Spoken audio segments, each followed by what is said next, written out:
Okay, I'm hoping everyone can see our land acknowledgement slide.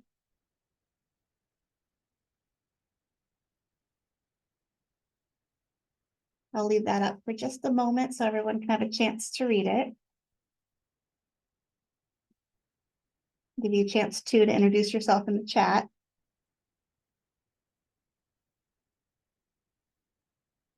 This Lunch and Learn is sponsored by Cambia Health Solutions.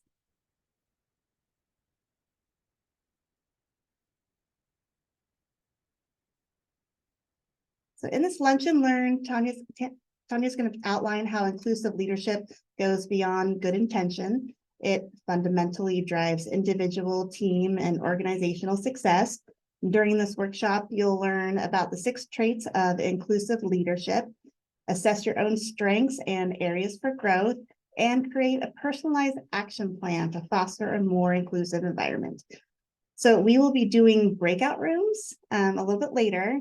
And in your emails, you should have received the worksheet and that goes along with these breakout rooms.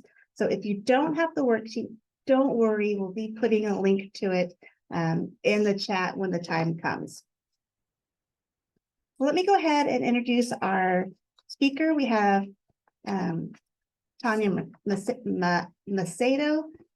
She's a dynamic DEI strategist with over 10 years of experience developing and implementing DEI programs, policies, and initiatives. She has a proven track record of embedding DEI principles into policies, product roadmaps, and marketing campaigns.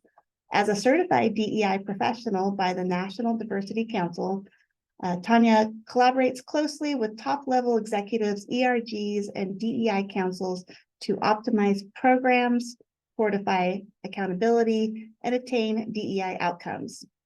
As the DEI program manager at Cambia Health Solutions, she is dedicated to achieving short and long-term objectives and ensuring DEI is at the forefront of the organization's mission.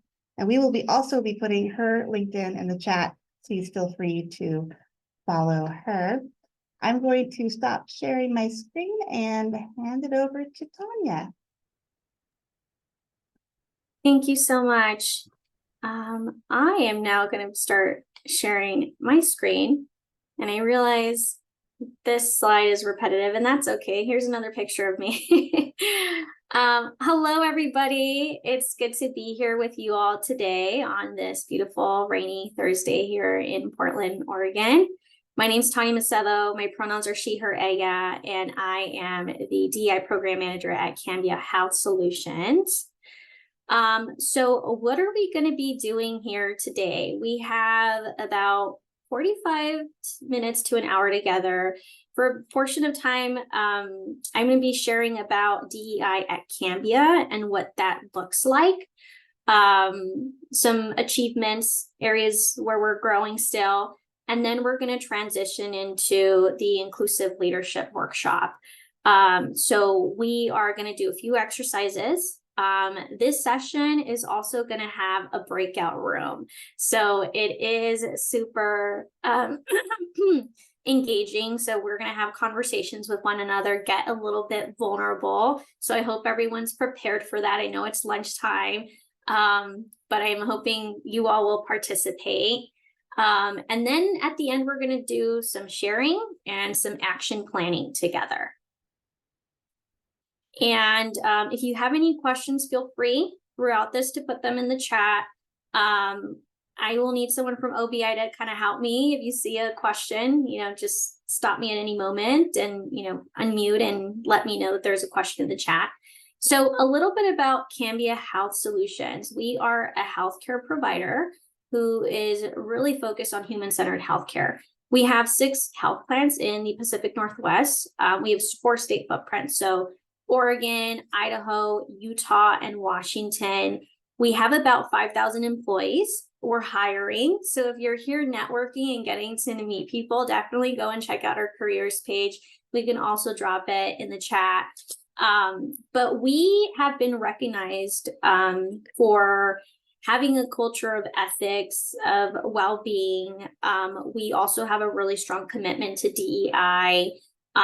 We are also a company that's been around for quite some time. We've been serving our members for 100+ years, and I feel like that's pretty unique, right? That a company stays around for that amount of time. So we're really proud about that. And the way that we talk about DEI at Cambia is through this 3-prong approach. We like to think of it in a very holistic manner, not just the things that we're doing with our employees and how we're driving culture of DEI internally, but also what we're doing with our members through our health plan. So we have a dedicated health equity team that is really focused on ensuring equitable health outcomes for our members. We also have a Cambia Health Foundation that's really focused on investing in our community and achieving health and vitality outcomes for our community. And then through our employees, it's all of our internal DEI initiatives. And there is definitely a strong sense at Cambia that in order to be successful, we need to ensure that we're working together across all of these 3 focus areas, because there's so much potential if we are able to align all of these focus areas together. There's been a lot of successes over the last couple of years, but obviously I always like to say DEI is a journey, right? Some years you have successes and they're great. Other years, maybe you're not doing so hot on representation. And there's challenges across the board, and definitely staying in tune with what some of those gaps are and challenges are is important to continuing to evolve our DEI strategy. One of the things that just happened this year that we're really proud of is that we just wrapped up our 2023 employee engagement survey and had 87% of Cambia employees say that they feel like they belong, which is huge. Our CEO was like, let's get to 100. But that was a big deal for us. It was a really big win. We do have 20% of our employees participating in our employee resource groups. And so you see a lot of engagement across our DEI work and our DEI initiatives, right? And I personally feel that our ERGs are those inclusion champions that are really driving belonging at work. So it helps when it's not just, your HR team, but there's other advocates and ambassadors across the company. And I see a lot of inclusive leaders within our ERGs, and that's the topic that we're going to be talking about today.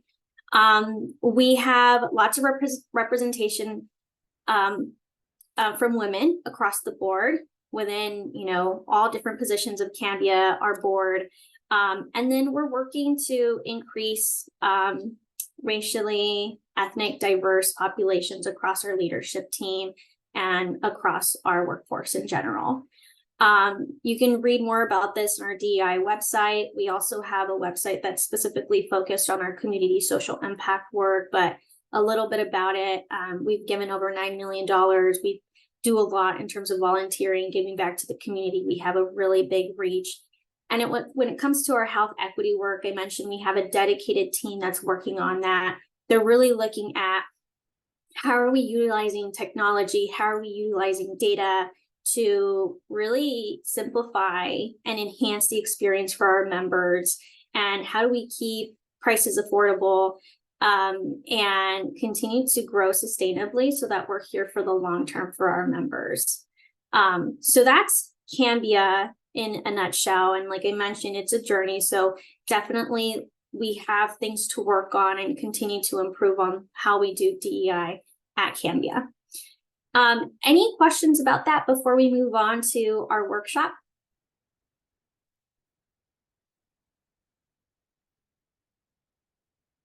Okay. All right. Well, thanks so much. Okay. So now we're going to be moving on to the workshop, which is titled Unlocking the Power of Inclusive Leadership. Before we get started, I just want to do a quick poll because we hear this term a lot, inclusive leadership, and I want to get a quick sense of how many folks feel like they're strong inclusive leaders or somewhat of an inclusive leader, or, how many folks maybe haven't even heard of what inclusive leadership is. This will help me kind of understand where we're at together as a team today.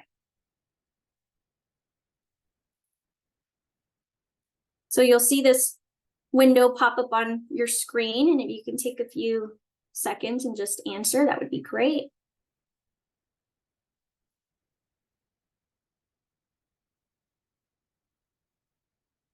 And we'll be closing it soon. Okay, let's see the responses. Okay, all right, we have a few folks who said yes, 26%, I am an inclusive leader. Some folks said somewhat. All right, so I hope that, everyone can kind of take at least like one nugget of information or an action item to take after today's workshop. And then a few folks said, what is an inclusive leader? Some people said no, straight out. That's okay, that's cool. I appreciate people being honest about, not being an inclusive leader.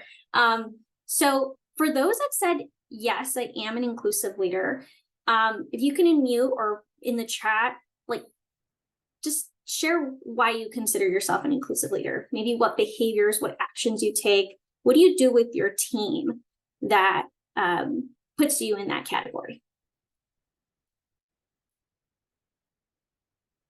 I can start. I lead a group of community health workers. And so what I do is I celebrate each member on my team. My team is pretty much diverse because of it. I look into like the areas that they're serving to see if, maybe I can get somebody that's, that can directly support these people in that area. Say I have a clinic that's has a lot of Vietnamese patients, for example. And so I went out my way to hire for somebody from that population. Another clinic, it's got a high population of Russian speakers, so I advocated for that. When I'm interviewing folks, I consider not just what's on paper, but I consider also their life experiences that allow them to come to this point in their life. And again, I do celebrate each member on my team. If it's National Indigenous Day or Week, I will celebrate that as well. So I try my best to be as inclusive as possible, which I'm grateful for because I feel like everyone brings a little something to the department, but they also look like the people that they serve, if that makes sense. Absolutely, absolutely. So I heard a few things. I've heard celebration is important, pausing and recognizing people, right? Cultural celebrations are also important.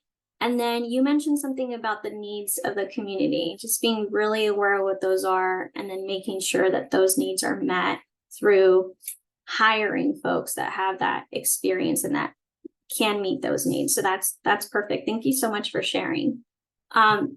Anybody else who wants to share what they do well on their teams? So in the chat, we have from Leandra, says listening, encouraging self-care and work-life balance, considering the whole person, appreciating that what we accomplish, especially with the turbulent current climate. Yeah, I love that. I love that. And I appreciate too when leaders can think about self-care and just like pausing and providing people that time and, really listening and being empathetic. So thanks so much for that. So it sounds like in general, we kind of have a sense of what an inclusive leader can look like, right? It is about creating an inclusive environment where people feel like they belong, like there's a sense of community. And oftentimes the way that leaders do that is through behaviors, right? Competencies that they have, and just being in tune with the needs of their teams. So for those of you that, needed a definition for what is an inclusive leader, because I saw a few of you say, I have no idea what an inclusive leader is. We're going to get into that later on in this workshop.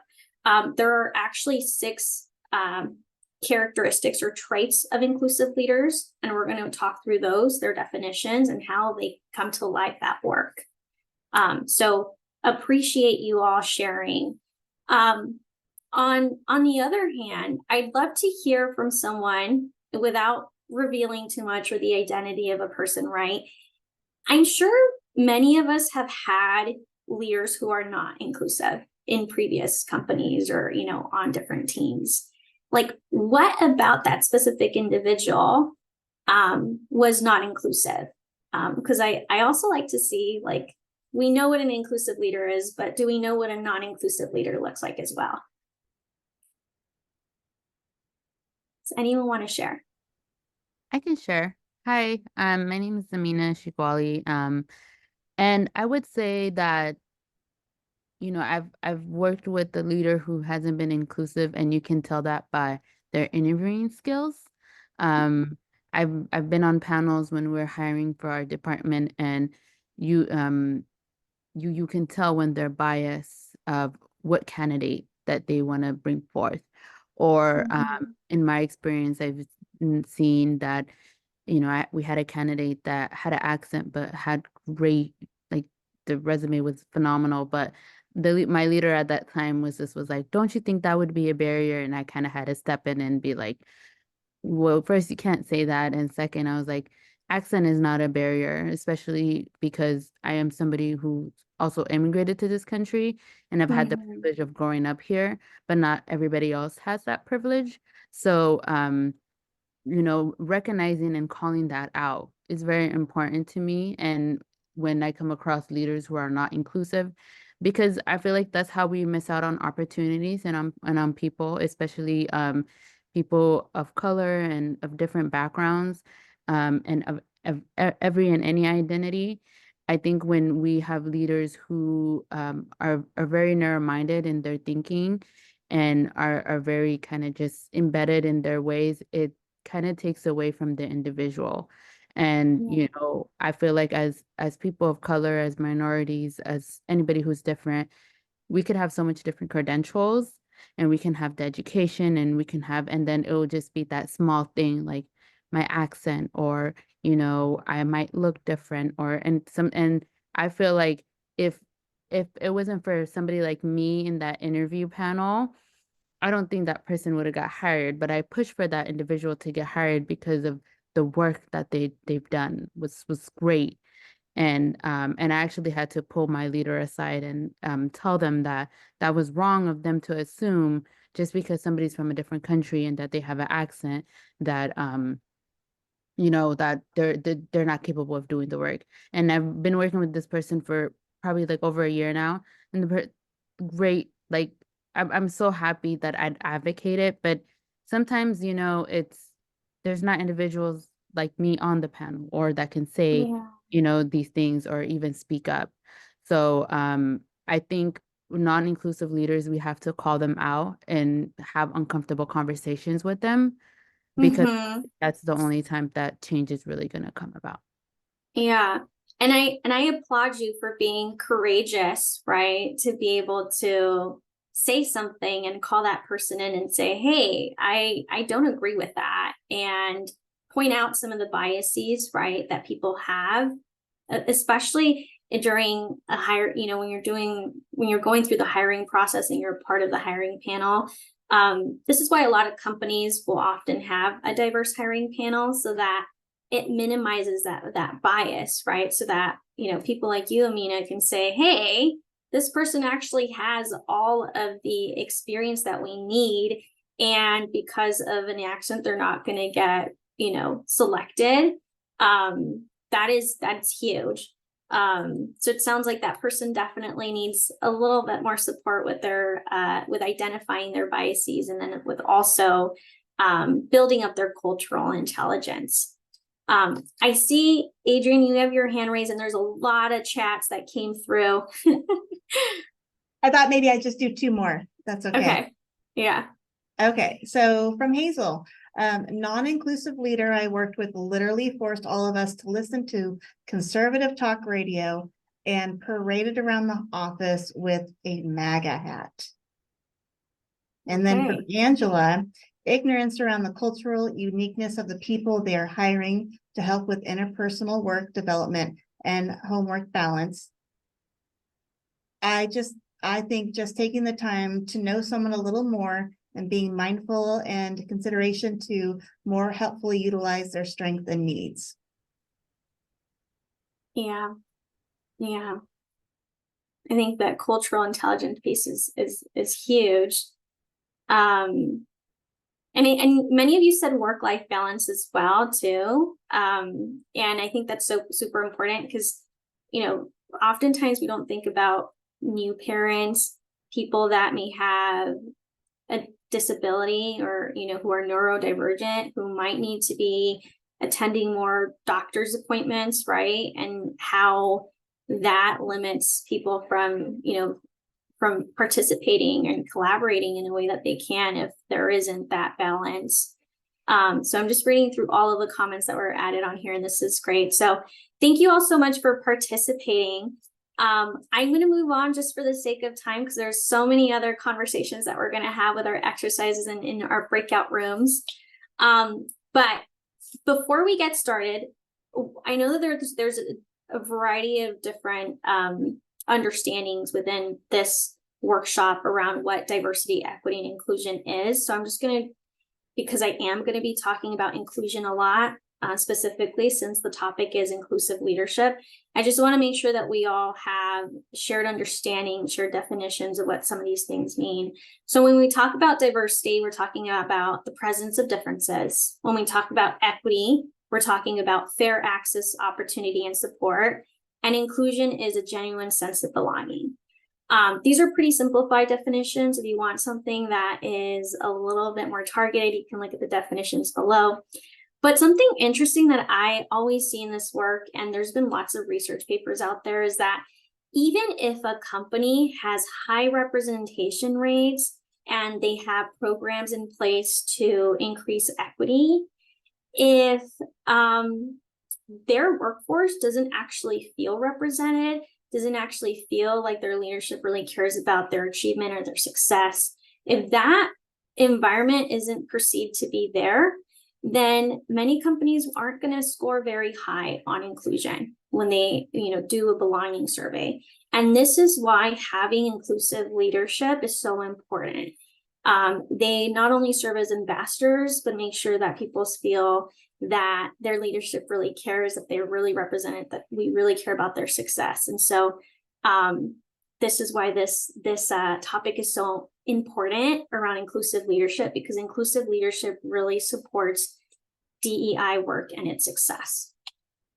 So the impact of DEI is huge. I saw a few of you introduce yourself in the chat, and we have a few DEI directors, DEI program managers in here. So this might be, a repeat, but definitely is always good to refresh as well. But for those of you that are a little less familiar with DEI, the impact of it is huge, not only on the individual, but on the team and on the organization. So on the individual, people feel like, hey, I can bring my whole self to work. I can take risks. I can make mistakes. This feels good, right? We're at work 40 plus hours a week. Of course, we want to feel respected and like our voice is valued, right? And then on the team, when people feel that way, we're able to attract diverse talent, which equals diverse teams. And those diverse teams outperform and out-innovate homogenous teams. And when we have those diverse teams that are working really, really well together, that drives innovation, right? And research shows that compared to their peers, organizations who are really successful in their DEI efforts are 70% more likely to capture new markets. They're 87% more likely to make better business decisions. So the business value piece is there.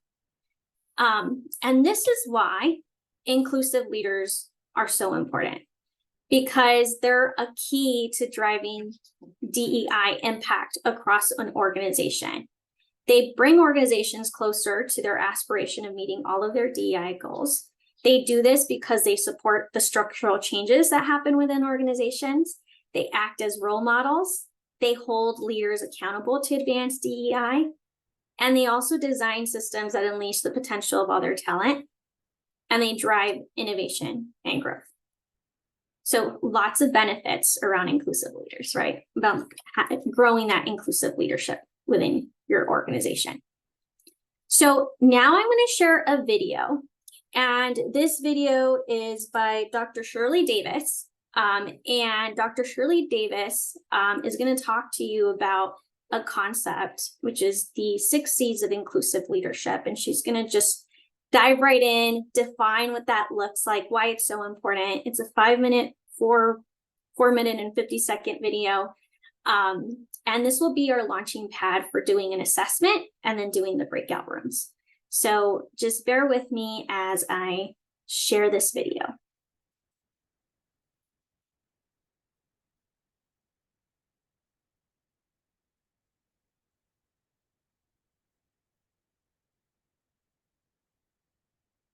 And if for some reason audio isn't working, please let me know. Okay.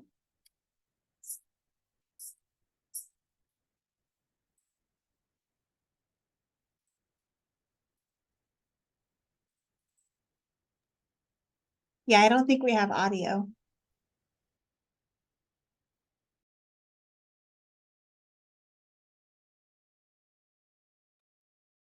Did we say no audio? I can't hear it. Oh no. Okay. Let me try again. Okay. 1 sec. Here we go. I think I figured it out. I forgot to click share sound.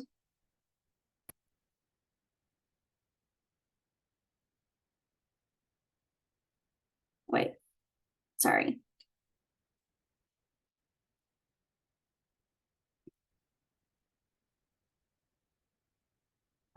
All right, here we go. Inclusive leader. I refer to them as the 6 C's of inclusive leadership. As I Oh. Oh no. That was interesting. Sorry for the technical difficulties, everybody. I'm just refreshing the video.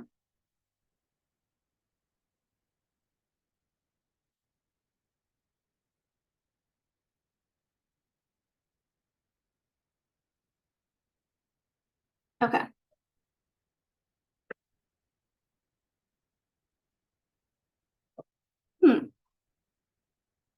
Now it doesn't want to play.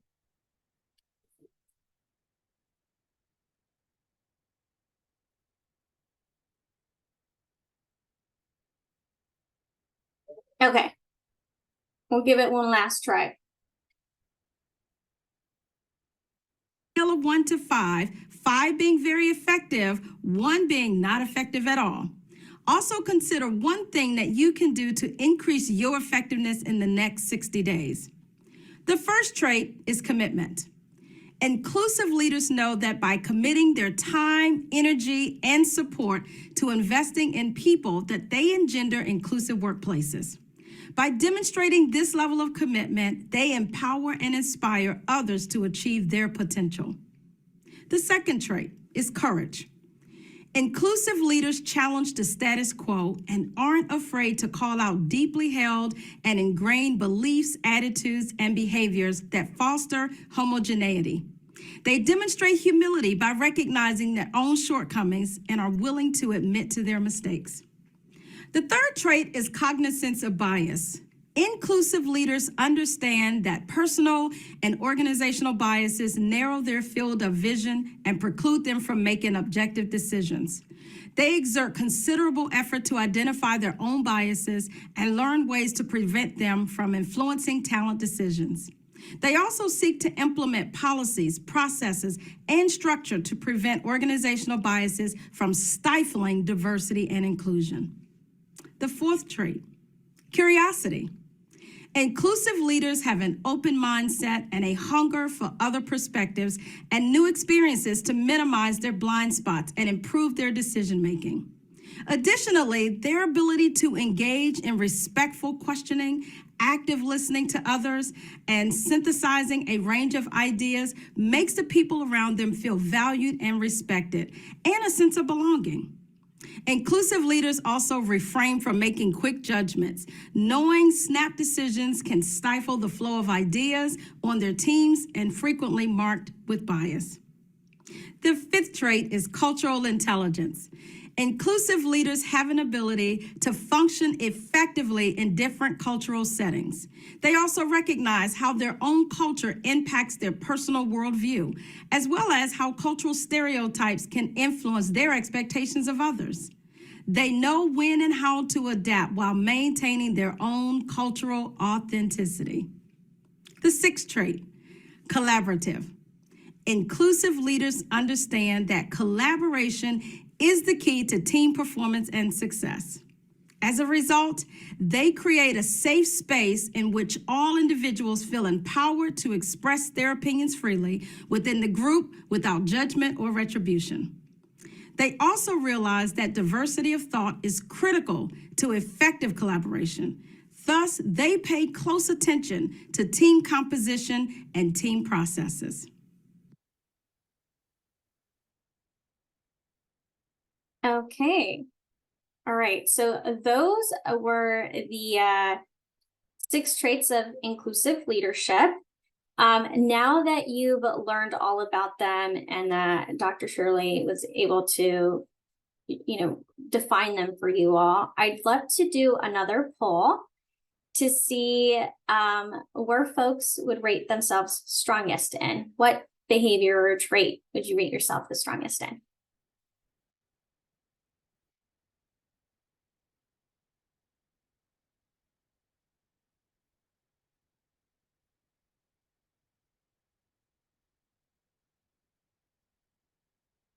Give folks a few seconds to respond.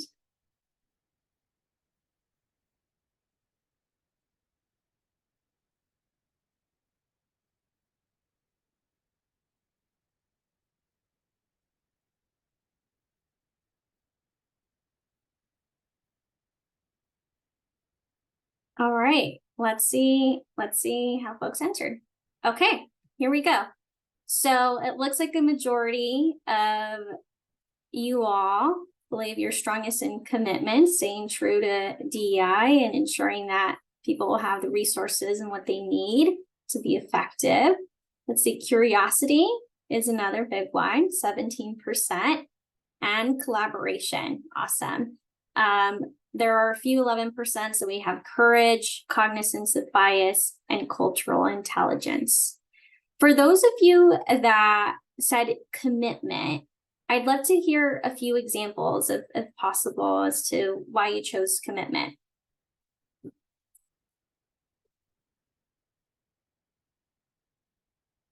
Does anybody want to share what their strongest trait is and why?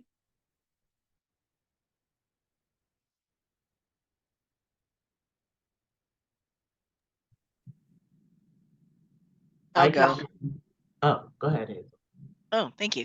I actually chose collaboration. I know that the work I do lends itself to be able to do that. And when I think of the team that I work with, collaboration is good to have because of the varying perspectives on even attracting or attacking a project. So for me, it's collaboration for sure. Yeah. Thanks, Hazel, for sharing. Someone else was going to share? Adrian? I have something from the chat. Oh, hold on, it went away.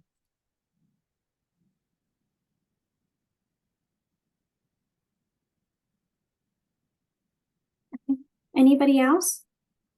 Yeah, come back to me. I also chose collaboration because I believe it takes a village, especially with the team that I work with. I feel like everyone have a different perspective, and through collaboration, we can find that middle ground.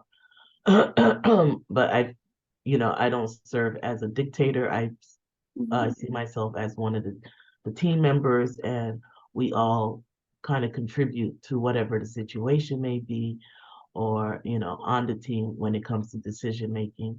And I'm able to do this through transparency and of course collaborating with them. So yeah. And also I didn't get to introduce myself. My name is Eve Joinville. Names.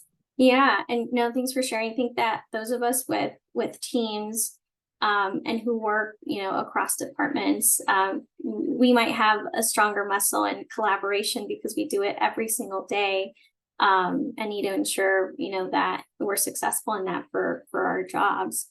Angela, I see that you have your hand raised too. Yeah, I thought I could share. Go ahead. The strongest one for me is curiosity. And I think the curiosity helps me with developing cultural intelligence and being cognizant of biases. So I think it's supportive to some of the other C's, and that really helps. Yeah. Yeah, it really, really does. Asking those questions, right? And just making sure that before reacting, I know that helps me, asking questions and doing my own digging and research. So appreciate you sharing that. So these are, sorry, Adrian, did you want to say something before we moved on? I just wanted to read the one from the chat from Trina. Oh, yeah. It says commitment because it's important to me. I want to move beyond ally to co-conspirator to build a better world. Awesome. Thanks so much for sharing, Katrina. Okay, so these are the 6 characteristics of inclusive leaders. We now have their definitions. We now know what they are. I've just put a few examples of actions of inclusive leaders. These are just things that popped up in my head as I was going through these slides, but there might be other things that you are already doing within your team. So for example, for commitment, I put, possibly reviewing hiring outcomes to understand how practices are affecting representation in your team. That's something that we can all do, right? If we have access to that representation data. For courage, I think when I think about courage, I think about advocacy, speaking up. It could be speaking up for a policy at work. Maybe it's parental leave, maybe it's mental health, care and plans, right? Under curiosity, I put attending ERG meetings as an ally to listen to different perspectives and asking those questions. Cognizance of bias, providing, maybe you have a team who, you notice that there are certain groups that are missing or certain voices that aren't there. You can provide education on unconscious bias, and create open dialogue, because you might see that your team might have biases that may arise in the near future, or biases that are currently happening in the present moment. For cultural intelligence, I really like this one, and actually we're doing more around cultural intelligence in Cambia. We for a while have been releasing a cultural and religious holiday to everyone. And then you can add it on your Outlook calendar so that you can see when things are happening. So if you see that there's a meeting or a deadline that impacts a cultural religious holiday or people on your team, maybe you decide to move it, right? Around collaboration, one example that comes to mind is maybe you have a new hire on your team or an intern, and you notice that other folks who have been there longer are speaking more. You notice that they can't contribute equally, and maybe make space for them to contribute equally, to share their ideas and feedback, so that collaboration happens and is very successful right off the bat. So I hope that those actions started getting us to think about ways that we might be really good at exemplifying some of these traits, and maybe ways that we could be better at doing that. I'm going to skip that poll because we did it earlier, but what we're going to do now is do a quick assessment. So everyone is going to get this worksheet. We're going to put it in the chat, and you'll see on the left-hand side are the 6 C's of inclusive leadership, and their definitions. And on the right is an area where you can rate yourself. And the scale is 1 is less skilled, 2 is skilled, and 3 is exceptional. And so we'll give everybody about 3 to 5 minutes to complete this. So you can rate yourself and identify opportunities, and then we can talk about them in further detail.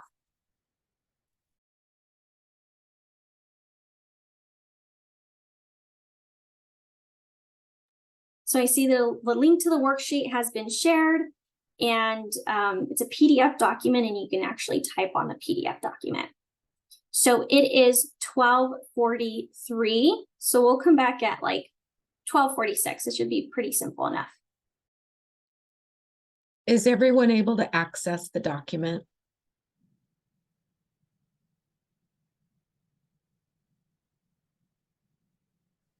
Yes. Great, Yes. thank you. Yes. No.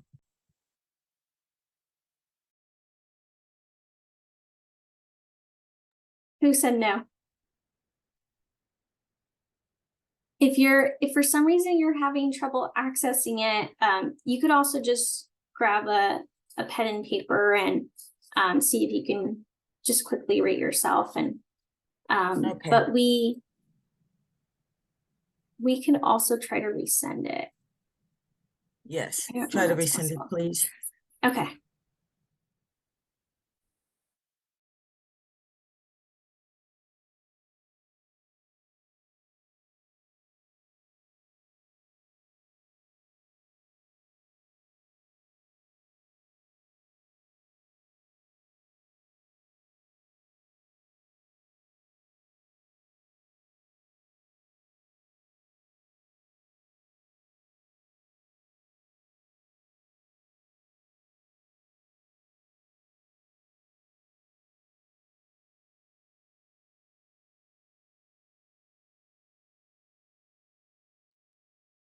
It looks like it has to be a SharePoint or some other link. So I'll put the link in the chat again, but I don't know that we can just send it as a PDF file on here on the chat, unfortunately.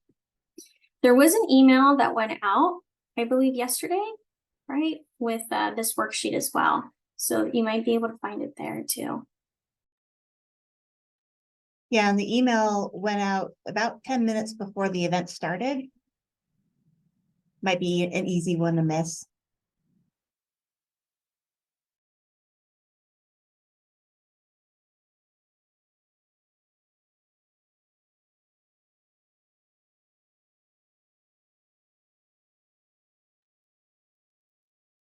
All right, we're gonna give everyone another minute.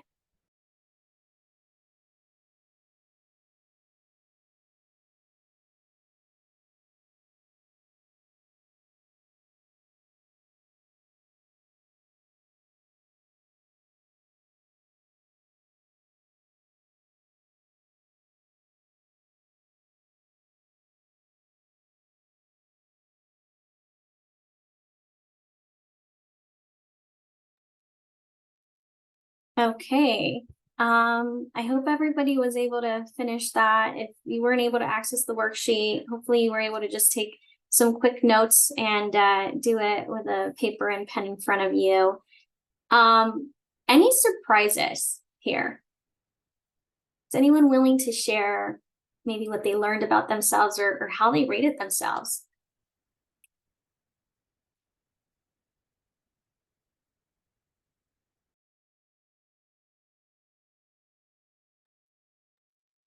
I'll go.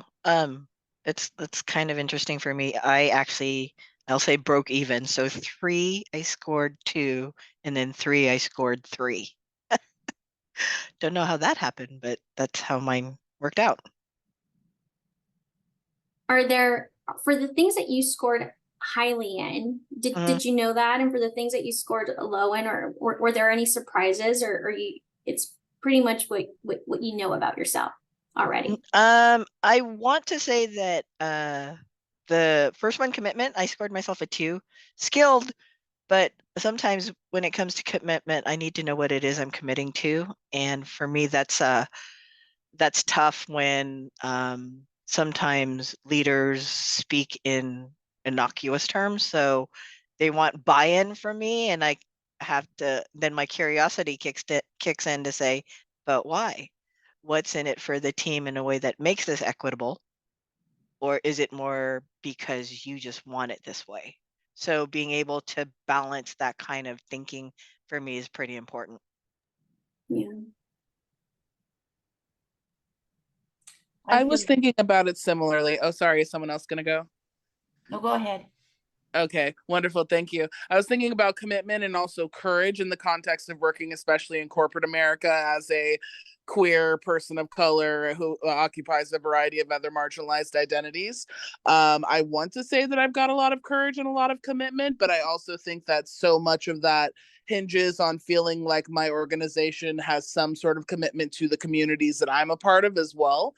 And so I'm trying to figure out how to separate myself from the business's commitments versus my own commitments, because I think it's easy to kind of get lost in that. And like, the more courageous I am, the more likely I am to probably lose my job if we're doing performative DEI at my organization as well. So I'm not sure where the line between personal courage and then also like common sense and wanting to remain gainfully employed is. So I struggled there and gave myself slightly lower scores there, but felt like I was more in the 3 area for curiosity through collaboration. But those first 2 feel a little bit more nuanced than the last 4. Yeah, yeah.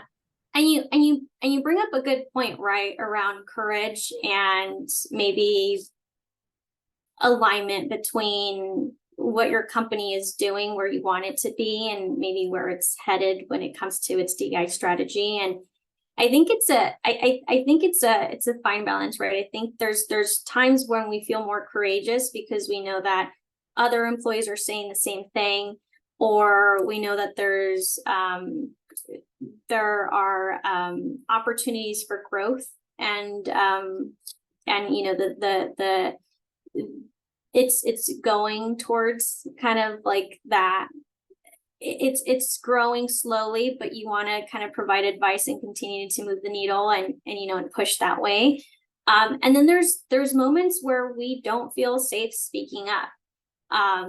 And so, you know, I don't necessarily have a solution for you, but one of the things that helps me as a D&I practitioner is that I can have some courage at work, but I know that I have courage in other areas where I know that I have more influence. And one of the things that helps me is participating in other DEI organizations outside of work, where I know that it's okay to challenge the status quo right here.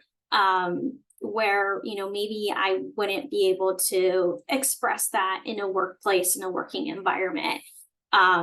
So I encourage us to think about the different levels of influence that we have outside of work as well as we think through this. But Leandra, I feel you.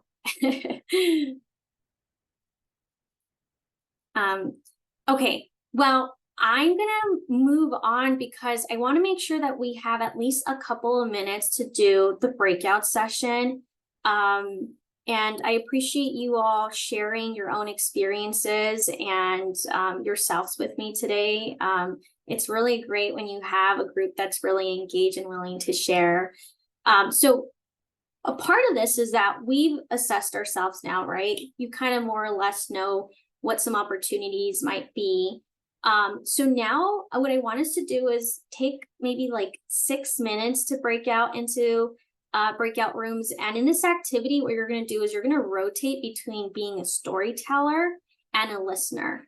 As a storyteller, what I want you all to do is share a moment where you were really inclusive, where you're really proud of what you did. Maybe you were courageous, maybe you were curious in a difficult conversation. And then on the other hand, I want you to all share and get a little vulnerable about maybe a time where, I could have done more. I could have led more inclusively. As a listener, your job is just to listen and maybe to identify some opportunities for the storyteller. So I'm going to let Adrienne break this out into breakout rooms. We are also going to be adding this worksheet to the chat just so that as you're storytelling, you can write down some traits you identified, some opportunities you identified for yourself. And then we might not have the opportunity to do this during this session, but the last piece is to take action. So now that we've assessed ourselves, now that we've shared a little bit about ourselves and identified some opportunities, what are some actions that you can take in the next 30 to 60 days to your team and to your workplace? And so I'm gonna stop there, and then Adrian will start opening up those breakout rooms.